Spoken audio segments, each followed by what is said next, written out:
Hay un poco de materia y tengo miedo de no...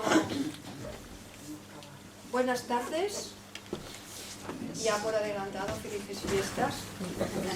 Entonces estamos ya al final del año 13 y esto ha sido motivo porque he escogido la figura de Wagner, que como es tan colosal, seguramente tendremos que dedicar 2 sesiones, por su importancia y también por su vinculación con Scriabin, porque Scriabin bebió mucho de las fuentes wagnerianas. Entonces, como vamos haciendo el entorno de Scriabin, también era muy interesante profundizar un poco en qué era esta música que subyugó a los compositores herederos del romanticismo. Wagner, como verán, nace en el 13, por tanto estamos acabando ya, y este año ha sido el centenario del nacimiento. Continuaremos, si Dios quiere, después de Navidad, en la última sesión de marzo. Otra vez veremos un poco Wagner, porque da para mucho. Hoy, lo siento, pero no voy a explicar vida, ni voy a explicar obra, porque es inmenso, no acabaríamos nunca. Y creo que lo que más interesa es la música. Les aconsejo que si quieren ampliar o profundizar más en, por ejemplo, en la tetralogía, la historia de la tetralogía, la historia de todas las óperas de Wagner, etc., pueden consultar tranquilamente Internet, porque en Wikipedia está muy bien explicado. Así como a veces en Wikipedia hay que ir un poco al tanto, Wikipedia está muy bien explicado, muy bien estructurado, y les explican lo que es el argumento de cada una de las obras de la tetralogía, con los personajes y tal. Está muy bien. Otra cosa también quiero recomendar. Como Wagner da para mucho, también da en el campo de la espiritualidad, en el campo de la mitología, sobre todo, y después también en la psicología, además de la literatura.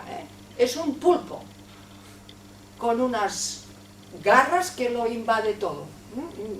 Además pulveriza a las personas que están a su entorno y al arte.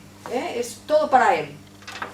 Entonces, me han dejado un libro precioso, muy bien estructurado, sencillo, muy sencillo, pero muy interesante, porque es muy difícil explicar las cosas claras, sencillas y ordenadas. Y este libro lo es.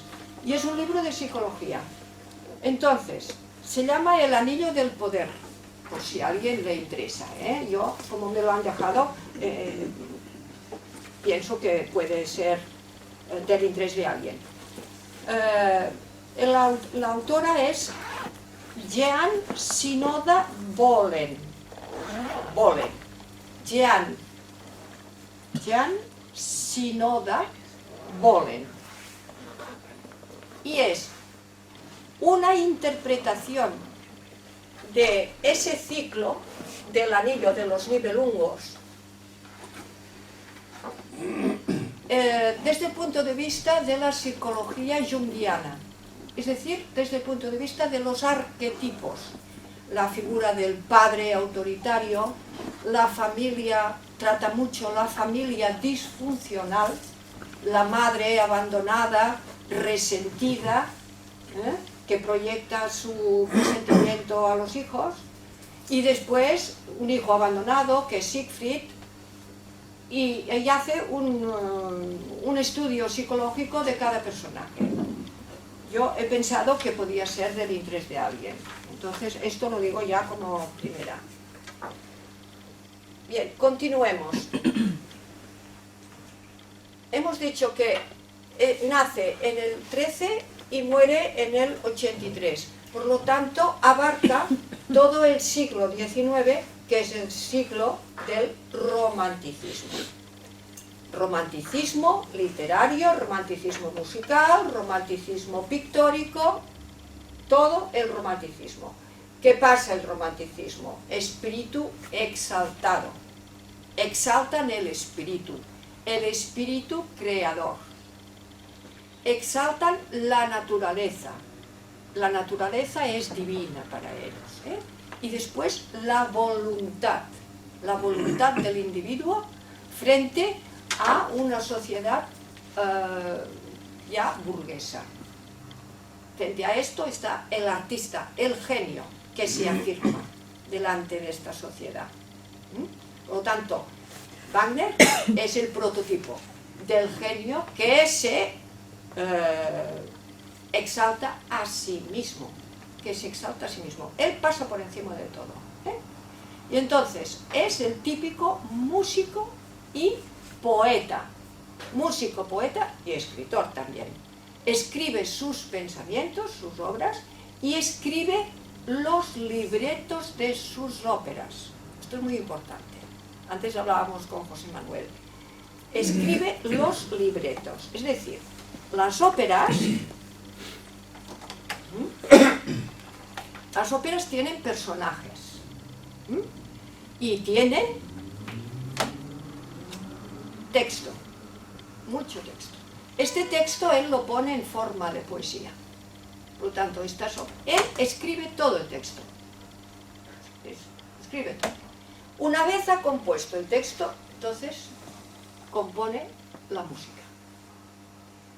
¿Qué es lo que él pretende? Y además pretende revolucionar toda la música anterior. Es decir, dice, yo estoy aquí y después de mí el diluvio. Por lo tanto, aquí yo lo socavo todo, los cimientos de toda la sociedad y del arte. Entonces él dice, crea un método que es el Gesamtkunstwerke. Es una palabra en alemán que engloba, Gesam quiere decir unión, Kunst es arte y Werke es trabajo. Por lo tanto, es la fusión, quiere decir la fusión de las artes, en todo. Las óperas, tanta importancia tendrá la música, es decir, el sonido, como el texto, como también la danza. Es la unión de las artes, la interrelación de las artes. Otra cosa, que aquí no la he puesto. Frente a la ópera italiana, que recitan arias, cantan arias melodiosas, se paran, la gente aplaude y vuelven a empezar. Para él esto es un pecado.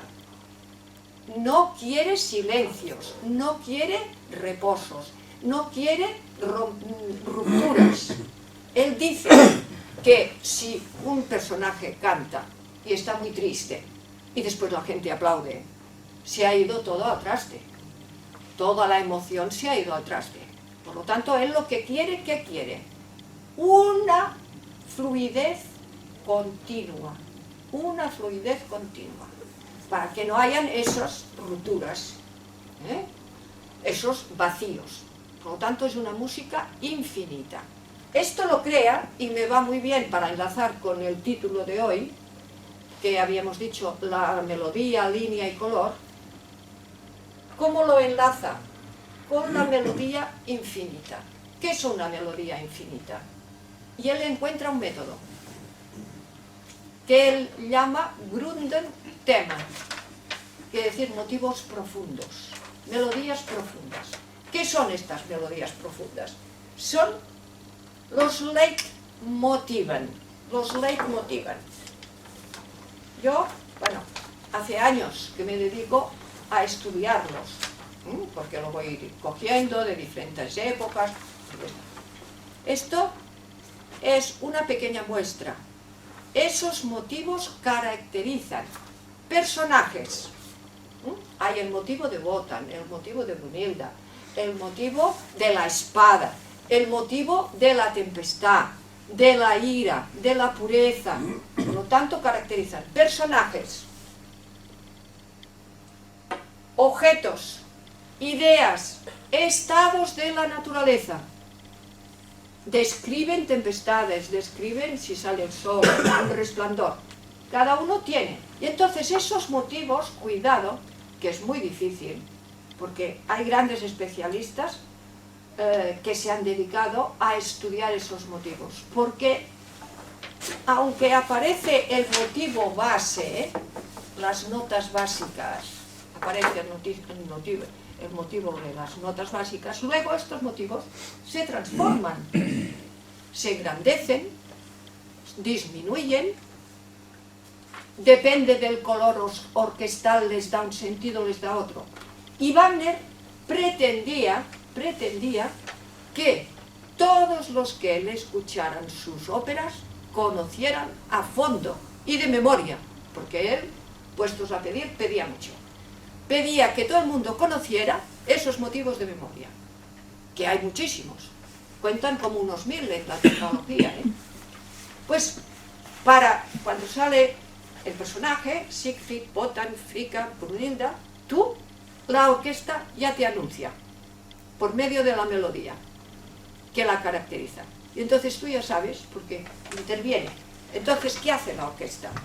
La orquesta, que él engrandece al máximo, no la deja parar nunca, La orquesta no es un mero acompañante que da la entrada al aria para que cante el aria y luego se retira y cuando ha cantado vuelve a hacer chim, chim, chim. No, la orquesta es un fluido continuo. Un fluido continuo. Él amplía la sección de metal. Se inventa una trompa, que es la trompa wagneriana, Trompa wagneriana.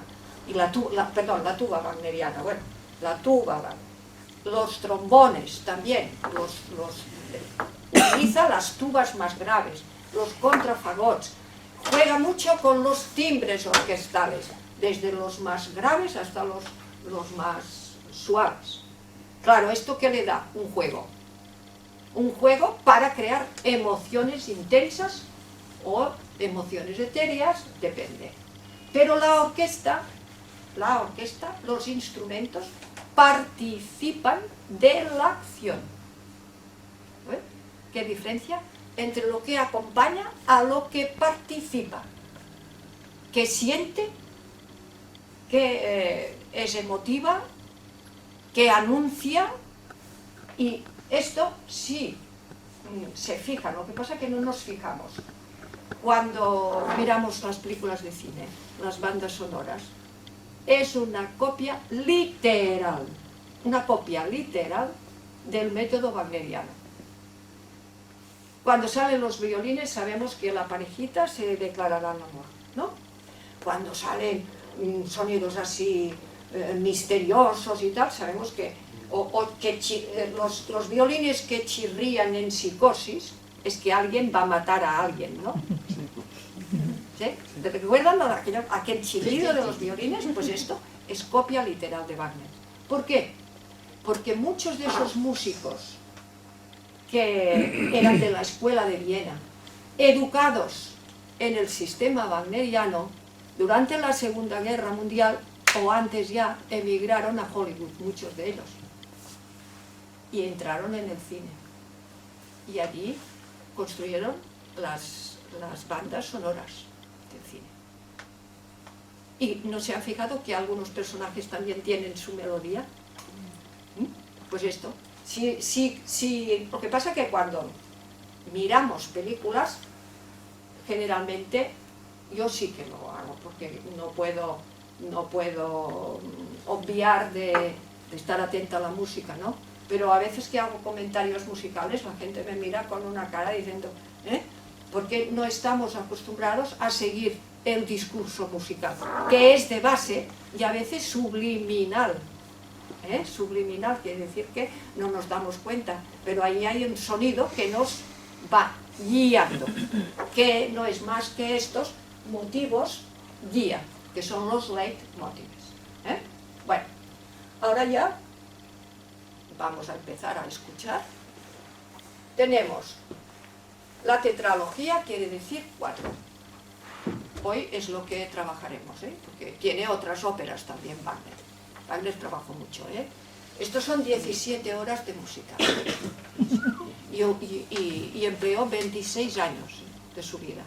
Tampoco lo explico, porque es que es inmenso explicar esto. El anillo de los Nibelungos. Los Nibelungos son unos personajillos, como unos enanos, que viven debajo de las aguas del Rin. Y están dirigidos por Alberic. Alberic, esos Nibelungos normalmente serían como personajes blancos, de albos. Alberic viene de albos, como si fueran deformes, unos enanos deformes, y ellos viven abajo del Rin y allí tienen sus fraguas. Entonces están los personajes de las ondinas que guardan el oro. Esto es la primera obra, el oro del Rin. El oro del Rin.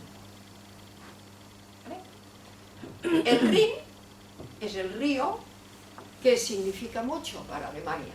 Es la espina dorsal, espina dorsal, abarca todo, del pueblo germano. Y también el resplandor del oro debajo, que cuando al fundirse y mezclarse con las aguas resplandece el oro. Este resplandor sería el resplandor del espíritu, el Geist alemán, porque aquí hay mucha mitología también de base.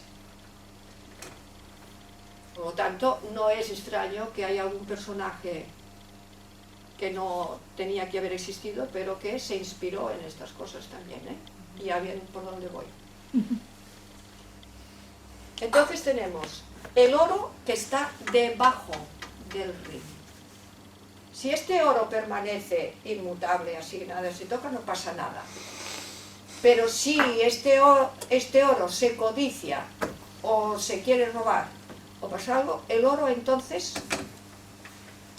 tiene una condición, que es el que posea el oro, quien posea el oro, tiene que renunciar al amor. Primera condición. Y después tiene una maldición. Quien posea el oro será desgraciado. Le seguirá la desgracia siempre. ¿Vale? Por lo tanto, es algo, tiene una fuerza especial, es un metal especial. Este oro está custodiado, guardado por 3 ondinas, que son las mujeres pez, que se escurren, escurridizas. Alberic, el jefe de los Nibelungos, las desea, pero ellas se ríen de él, se mofan de él y se escurren por el agua. Entonces él queda desechado, frustrado, y dice, bueno, pues como no puedo conseguir el amor, me da igual. Pues así robo el oro, y les roba el oro. Y aquí se desencadena toda la historia de la tetralogía. Él roba el oro, es el oro del Rin. Entonces está la segunda jornada, que es la Valquiria, que también oiremos un poco.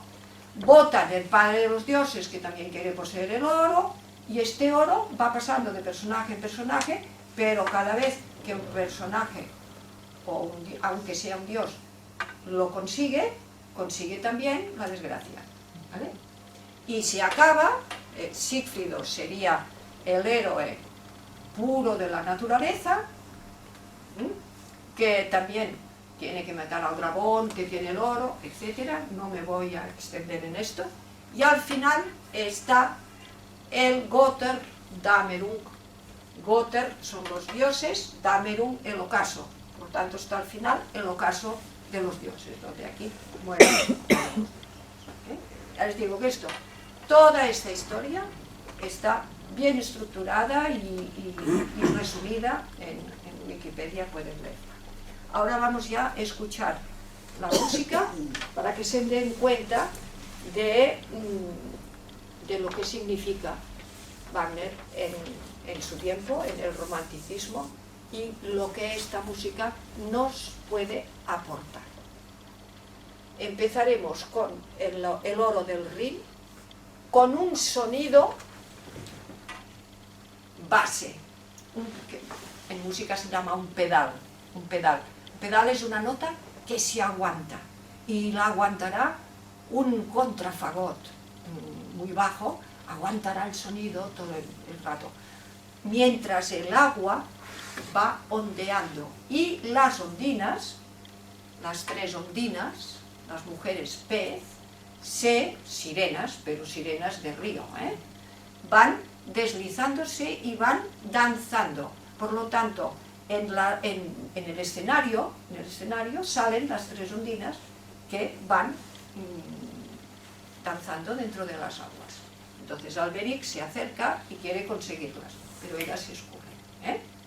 Bueno, vamos a oír la primera parte, este sonido base. Fíjense bien que es como si estuviera malo el disco, ¿no? Pero es que es este sonido primordial que sale de la profundidad del río, de lo más profundo del río. Y después las olas se van superponiendo por medio de la orquesta que va entrando hasta conseguir un crescendo, ¿vale? Un momentito.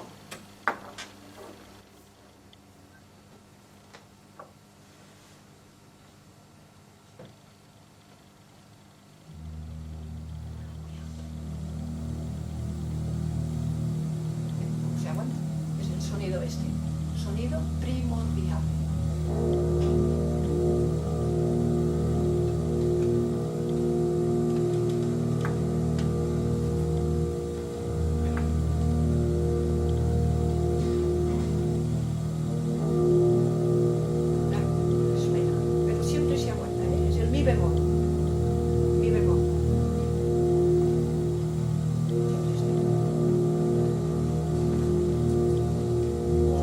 Además, quiero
Pista 6, cuando Alberic roba el oro y las ondinas desesperadas piden socorro, piden auxilio. Y entonces todo este resplandor del oro se ensombrece y baja, porque se ha ido el espíritu. Se evapora el espíritu cuando un personaje lo consigue. Alberic lo roba. ¿Se acuerdan de Alberic, el Nibelungo? Jefe de los Nibelungos, roba el oro. Entonces las ondinas lo persiguen porque quieren conseguirlo, pero ya lo tienen, ya no pueden y tienen que irse otra vez, en la 6.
este descenso vamos a subir a las altas cumbres para ver el Valhalla. El Valhalla es la fortaleza de los dioses. Un poco más. Esto va preparando para la ascensión a la cumbre de una montaña. Ahora están abajo y irán subiendo poco a poco.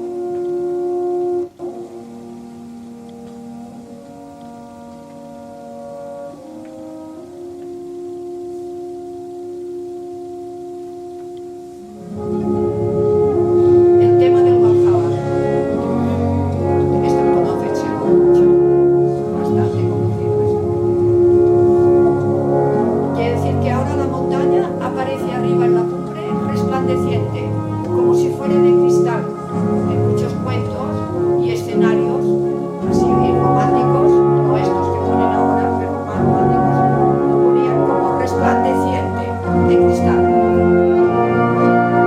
Fíjense que va subiendo. Más para arriba. Ahora está Wotan, el padre de los dioses, y su mujer Frigga duermen arriba en la fortaleza. Y entonces ellos contemplan la obra y quedan maravillados, y sobre todo Wotan. Y ahora oiremos la 9, que es el canto de Wotan admirado delante de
delante de esta fortaleza la eterna tarea acabada, porque le ha costado mucho, sobre la cima de esta montaña, y dice, tal como yo la imaginé en mis sueños, por lo tanto, mi sueño. Pero es un sueño que no tiene dinero para esto.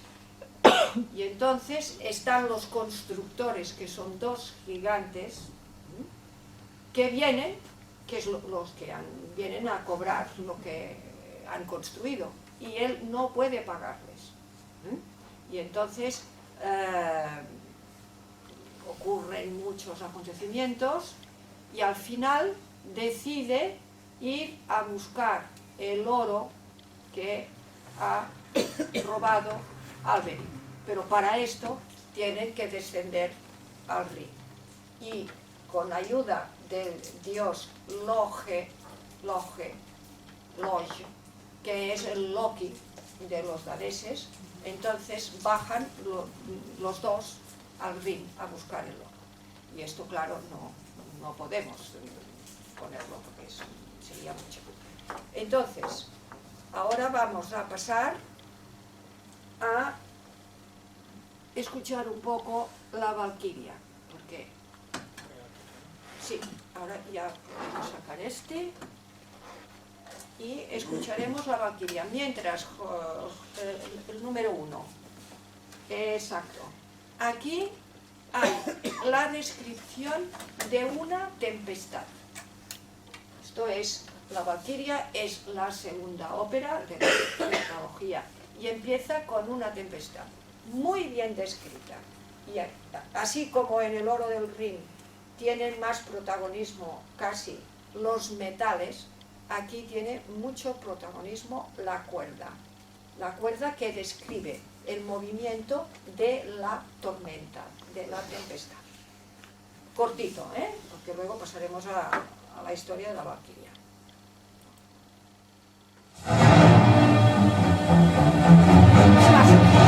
Es un caminante que va solo por el bosque herido. Se lo consigue.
Aquí sería una segunda historia, unos héroes, pero medio mortales, que son la historia de Sigmund y Sieglinde. Son hijos de Wotan, pero engendrados con una mortal. Wotan es como una especie de Zeus, que no todos los hijos que tiene los tiene con Frigga, que es su mujer, sino puede. Entonces, la Valquiria es la historia de estos hermanos, Sigmund y Sieglinde. Alrededor de ellos gira toda la historia, larguísima, Tiene una historia romántica bonita. Es esta la que tengo aquí, es la Valquiria. Las Valquirias son, vamos a explicar un poco ahora ya, ¿quiénes son las Valquirias? Esos personajes. En sí, la palabra Valkyria quiere decir Valkyrie, la hija de Val, Por lo tanto, la hija del Valhalla, las hijas del Valhalla. Pero todas son nueve hermanas, hijas de Wotan. Yo he encontrado en algunos sitios que no son hijas de la mujer, sino que son hijas de la diosa de la tierra, Erda. Ya saben que en alemán quiere decir tierra, Erda. He encontrado otras versiones que dicen que solamente hay una que es hija de Erda, que es Brunilda. Brunilda, la hija predilecta, que es esta valquiria, que desobedece al padre, es castigada y al final tiene que estar prisionera en una roca rodeada de fuego hasta que viene Siegfried, el héroe natural, hijo de la naturaleza, que viene a salvarla. O sea, es un poco un cuento de Bella Durmiente, ¿no? La bella que duerme en una roca rodeada de fuego para protegerla. Esta, la Brunilda, es la hija predilecta de Wotan. ¿Qué son las valquirias? Son amazonas, mujeres guerreras. Ya saben que las amazonas eran de las tragedias griegas. Amazona quiere decir sin pecho. Son las mujeres que se cortan un pecho para poder tirar la flecha. De aquí viene la palabra, porque ellas son mujeres guerreras. Van a caballo, gritan. Son mujeres aladas. Por lo tanto, así como ahí teníamos, en el oro del Rin teníamos el elemento del agua primordial, el agua primordial como elemento, aquí es el elemento del aire, porque en el aire ellas pueden liberar su espíritu guerrero, su juventud desbordada. Y entonces se comunican por medio de exclamaciones, de gritos. Y aquí tenemos otra técnica de Wagner que utilizó. Tenemos la técnica del Stabrein. Stabrein también es una palabreja en alemán que quiere decir aliteración, una técnica poética, que es reforzar y significar los fonemas, que no quiere decir palabras, sino fonemas, sonidos, los sonidos de la voz. Entonces, pues, jajejoju, jalafajaya, todos estos fonemas, y gritando. Pero en alemán, como el alemán tiene muchas consonantes, y es un idioma con mucha carga simbólica también, la escucha de estos fonemas enardece y exalta. ¿Quién copió esto? El personaje que antes he nombrado y que no quisiera nombrar. Pero Hitler, en sus discursos, copió esta técnica. ¿Saben? Aquellos discursos de unas multitudes infinitas que los seguían y embravecidas les subyugaba, pues utilizaba esta técnica, la técnica del Stabrein.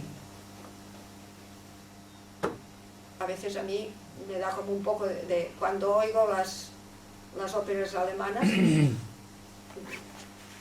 a ver, admiras por una parte su belleza y por otra parte tienes como un sentido de conciencia de decir, tanta gente que debía escuchar este idioma con un sufrimiento espantoso, ¿no? Pero así es la vida.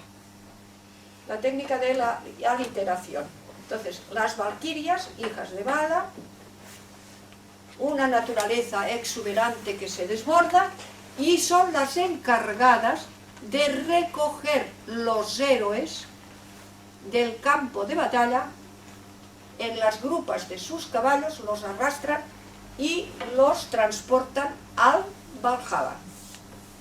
Una especie de paraíso, pero un paraíso a mitad entre la tierra y el cielo, porque he dicho que tenían que pagar la construcción. Pero ahí viven los dioses y tal. Por lo tanto, esos héroes que mueren luchando, ellas los arrastran y los llevan al padre de los dioses, que es Wotan, que es el dios Odín. Wotan es el Odín. Bien, ahora vamos a escuchar, que esto sí que lo sabrán, archiconocido, el tema de las Valquirias. Pero fíjense la cabalgata, es la 3, número 3, la pista 3. La cabalgata de las Valquirias, pero fíjense en esa técnica del estabrén. Se necesita...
Apocalipsis Now, etcétera, etcétera.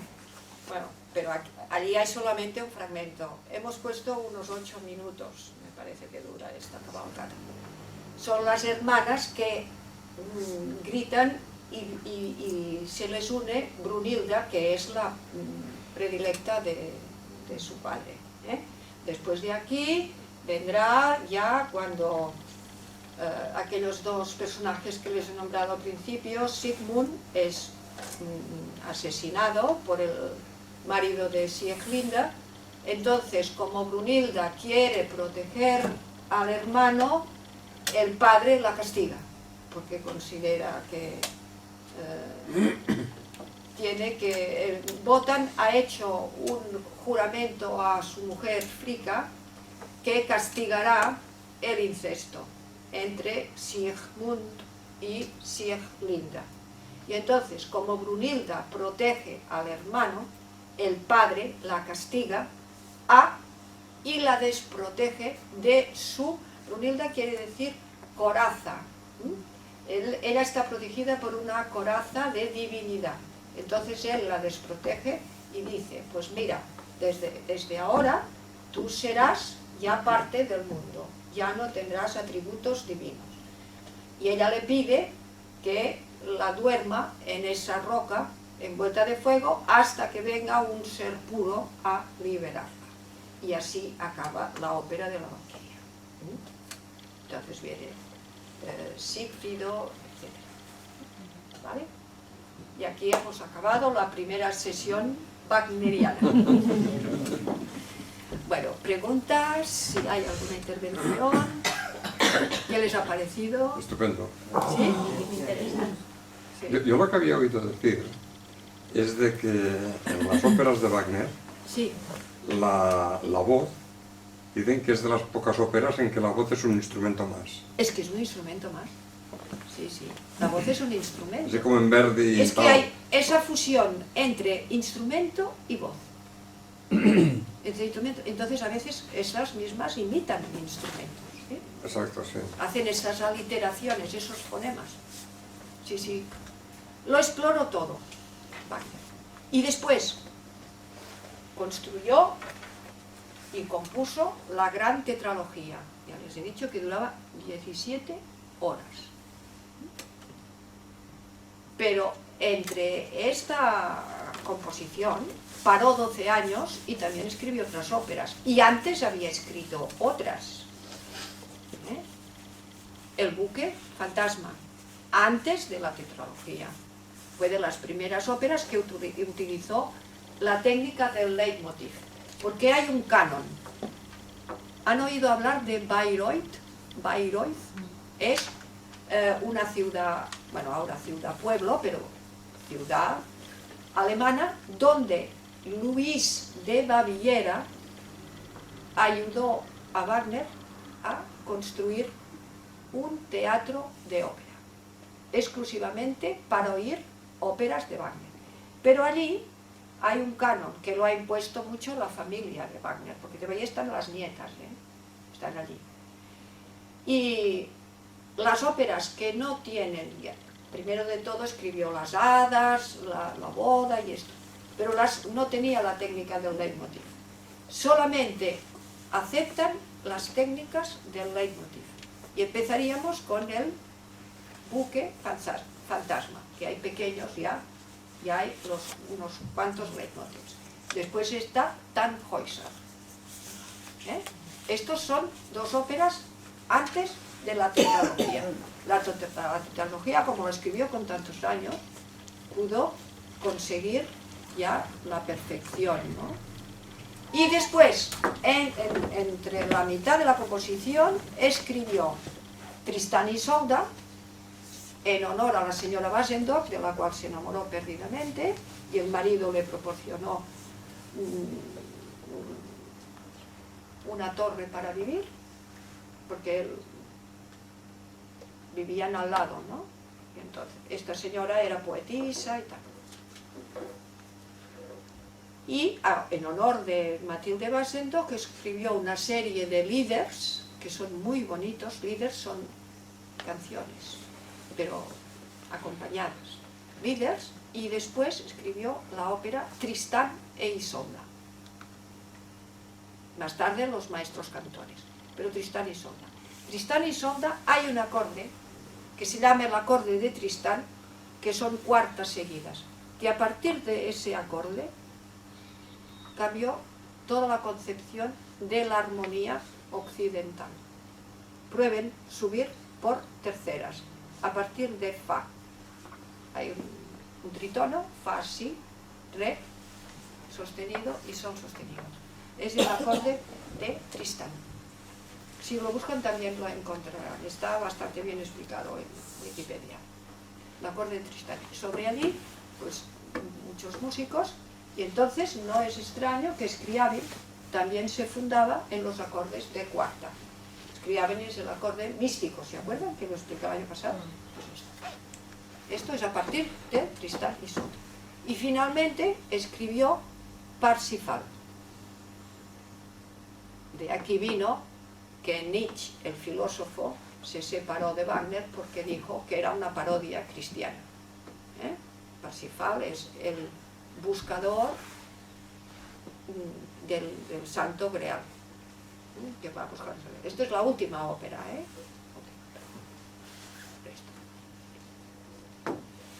¿Más cositas?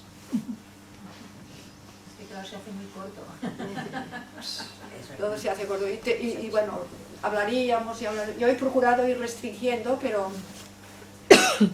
Ahora, esta tetralogía, cuando por ejemplo la representaron por primera vez, que era a trozos. A ver, la representaron, primero intentaron representarla de 2 partes, y luego ya 4 partes, y la representaban en Bayreuth.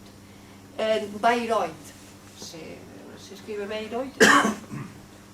Allí era como una especie de santuario. Él había concebido esta tetralogía, representarla al aire libre, que todo el mundo participara. Él creía en un gran espectáculo participativo, más que espectáculo, como una especie de comunión total. Un poco la idea también de Scriabin, que quería hacer el divino poema en la montaña, ¿no? Pues esto de que participativo, pero claro, es que además por el volumen de cantantes, con tantas sopranos, cuántos tenores, bajos, esto era casi imposible. Y después pretendía que los músicos no cobraran. Es que él pensaba que, pues mira, era su obra y se tenía que hacer porque yo lo digo. Claro, entonces tuvo la oportunidad o el azar de que Luis de Baviera quedó embrujado por la ópera de Wagner. Luis de Baviera, en su castillo en Baviera, que por cierto es precioso, arriba en una montaña, se pasaba las noches escuchando música de Wagner, allí en su castillo. Y entonces por eso le ayudó a construir Bayreuth. Tienen que pensar que Bayreuth, si quieren ir a Bayreuth, tienen que pedir casi 5 o 7 años antes la entrada. Está todo copado, no se puede. Bueno, yo estuve por allí, me rodeaba del jardín y claro, entras y entré por los salones y esto. Era en pleno verano, que estaban preparando las óperas del mes de septiembre. Estaba lleno de carpinteros y todo, y montando la ópera. Pero impresionante, ¿eh? Pues lo que es la platea es circular y los músicos están en un foso delante del escenario. El escenario es enorme. De allí no se levanta nadie. No hay pasillos para ir al lavabo. No. Ahí hay que aguantar. Si son 4 horas, son 4 horas. Hacen un pequeño descanso. El Götter de Marung, ese, el ocaso de los dioses, lo han puesto bastantes veces en el liceo, yo he ido 2 veces. Dura 5 horas. Hay un descanso. No sé si son 3/4 de hora que puedes ir a cenar, pero después tampoco puedes salir, ¿eh? Ahora, es bonito, ahora en el liceo está puesto la traducción de la palabra. Puede seguir bastante bien. Ahora yo para gozar de las óperas wagnerianas les aconsejo que es mejor intentar meterse un poco en el sonido del alemán. Y claro, la traducción pierde mucho. Hubo un catalán que intentó, bueno, ya lo hizo, el Pena, Joaquim Pena, tradujo las óperas de Wagner al catalán. Y entonces, claro, como es tan importante la poesía, intentó que finalizara la frase en catalán como siguiendo un poco el sentido alemán, ¿no? Yo no lo he leído, hay personas que lo tienen, no, yo no lo he leído esto. No, ha estado traducido y Joan Maragall también tradujo. Barcelona tuvo la fiebre de la Wagner manía. Fue uno de los primeros teatros de Europa que se representaron las óperas de Wagner. Una época importante. Y después estaba el tenor Viñas, que fue un gran introductor de la ópera de Wagner en Barcelona, en el Liceo. El Liceo es, bueno, la huella de Wagner es patente en todas partes. Ahora, el día que tocan Wagner no tienes que preocuparte por las entradas porque hay poca entrada, la gente no aguanta. Ahora, en aquella época sí. Yo conocía personas mayores que se conocían, y aquí de Barcelona, gente que iba normalmente al liceo, te cantaban las óperas en alemán, de Wagner. Tuvo un impacto terrible, un impacto terrible. Después fueron los ballets de Diaghilev, pero antes de Diaghilev era Wagner. Y hoy día, claro, es un músico incluso poco respetado a veces, porque ha tenido la gran lacra del nazismo encima. Que si ellos también, los nazis, hicieron sus interpretaciones, claro, pero también Beethoven.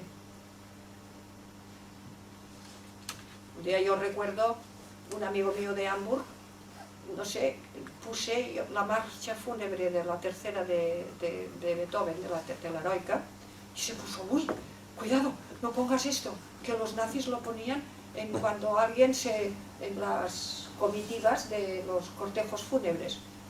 Yo, claro, yo no lo sabía, digo, bueno, pero parecía que estaba como, no pongas esto, claro. Somos sujetos históricos, ¿no?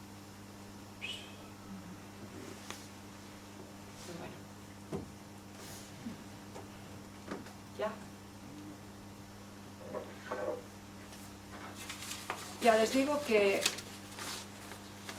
en el mes seguramente a finales de marzo, primero haremos, para descansar un poco, una obra de Mozart, y después a finales de marzo volveremos a la carga un poco y escuchar otro trozo de la música de Bach. Muchas gracias. Gracias. Y muy buenas noches.